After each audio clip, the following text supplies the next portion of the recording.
Josh Lieberman from the Open Geospatial Consortium, and I want to talk to you a bit about what Open Geospatial Consortium is and what we're doing in the area of disaster information and why openness is the essential component of that.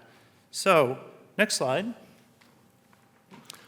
So the OGC is a consortium of 550 plus organizations, commercial, government, academic, and many of you may know of it as an international standards organization. Its mission is fair spatial data, the findable, accessible, interoperable, and reusable.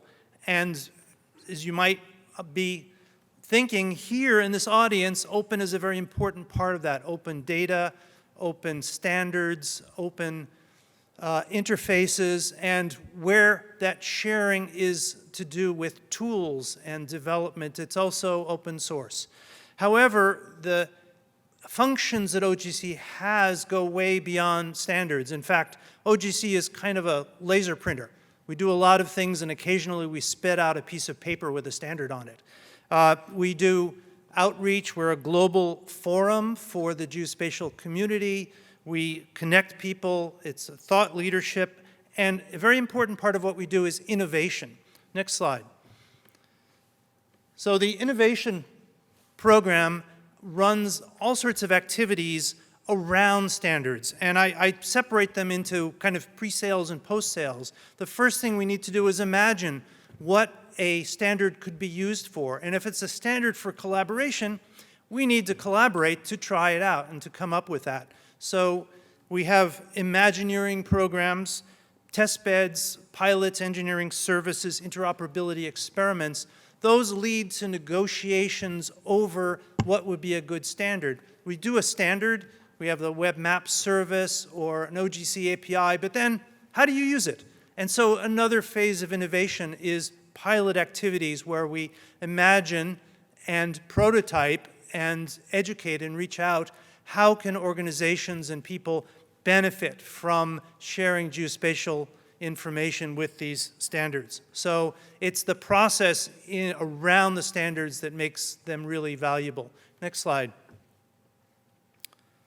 So one of the focuses we've had in terms of the value of spatial data sharing is disasters. And here's just an example of the widespread area and time and severity of disasters. This is in 2020, but the important thing is that they occur over a range of spatial and temporal scales and interact with each other. So in many ways, the ones that we need to work most to alleviate are the ones that are least visible and yet most effective in affecting the things that are visible. And so it's information, and it's shared information. It's the right information to the right person at the right time. That makes a difference in achieving good outcomes with these situations. Next slide.